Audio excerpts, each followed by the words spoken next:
नमस्कार दोस्तों, भगवान भोलेनाथ की कृपा आप सभी को प्राप्त हो। दोस्तों, शारदीय नवरात्र चल रहा है।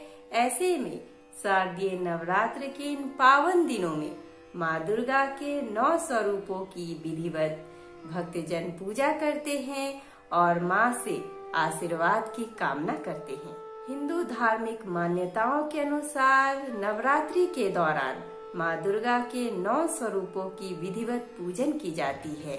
हर एक दिन की पूजा का अलग अलग महत्व और मान्यता है। दोस्तों, ज्योतिष शास्त्र के अनुसार नवरात्रि के इन 9 अलग अलग दिनों में माँ की अलग अलग रूपों की स्वरूपों की पूजा करने से हमारे घर में धन धान्य और सुख शांति का वास होता है।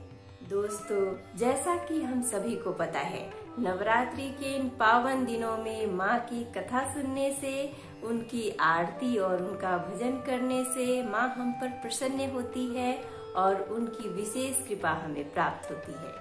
नवरात्रि के इन दिनों में माँ की पूजा करने से हमारे सभी कष्ट दूर हो जाते हैं और हमें निरोगी काया मिलती है। माँ दुर्गा को शक्ति का प्रतीक और स्वरूप भी माना जाता है।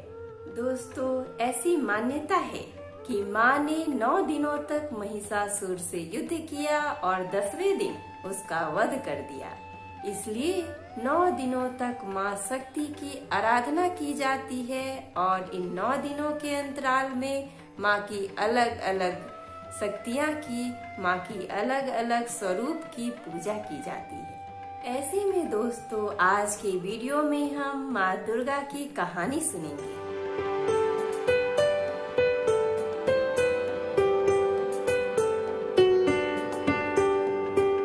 नमस्कार दोस्तों, मैं शिल्पी आप सभी का तहे दिल से स्वागत करती हूँ अपने YouTube चैनल कथा कहानी शिल्पी की जुबानी में।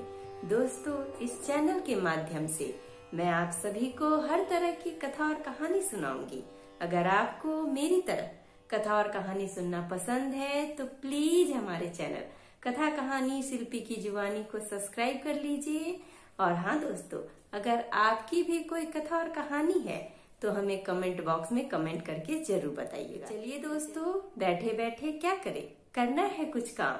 सुनते हैं आज की कहानी, माँ दुर्गा की कहानी, लेके माँ दुर्गा का नाम। या देवी सर्वभूतेषु चेतनेत्यभिधीयते नमस्तस्यै नमस्तस्यै नमो नमः। कैलाश पर्वत के ध्यानी की अर्धांगिनी माँ सती ही दूसरे जन्म में पार्वती के रूप में विख्यात हुई। उन्हें ही शैलपुत्री, ब्रह्मचारिणी, चंद्रघंटा, कुसमांडा, स्कंद माता, कात्यायनी, कालरात्रि, महागौरी, सिद्धिदात्री आदि नामों से जोड़कर देखा जाता है, जिन्हें दुर्गा, जगदम्बा, अम्बे, शेरावाली आदि कहा जाता है।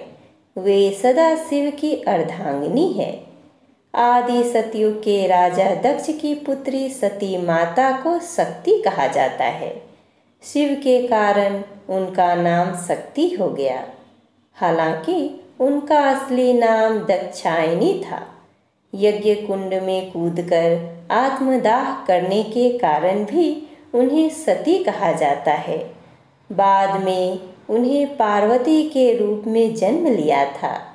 पार्वती नाम इसलिए पड़ा क्योंकि वह पर्वतराज अर्थात पर्वतों के राजा की पुत्री थी, वहाँ की राजकुमारी थी। पिता की अनिच्छा से उन्होंने हिमालय के इलाके में ही रहने वाले योगी शिव से विवाह कर लिया। एक यज्ञ में जब दक्ष ने सती और शिव को न्योता नहीं दिया, फिर भी माता सती शिव के मना करने के बावजूद अपने पिता के यज्ञ में पहुंच गई। लेकिन राजा दक्ष ने शिव के विषय में सती के सामने ही अपमानजनक बातें कहीं। सती को यह सब बर्दाश्त नहीं हुआ और वहीं यज्ञ कुंड में कूदकर अपने प्राण त्याग दिए। यह खबर सुनते ही शिव ने अपने सेनापति वीरभद्र को भेजा, जिसने दक्ष का सिर काट दिया। इसके बाद दुखी होकर सती के शरीर को अपने सिर पर धारण कर शिव क्रोधित हो धरती पर घूमते रहे। इस दौरान जहाँ जहाँ सती के शरीर के अंग या आभूषण गिरे वहाँ बाद में शक्ति पीठ निर्मित किए गए। जहाँ पर जो अंग या आभूषण गिरा उस शक्ति पीठ का नाम वह हो गया।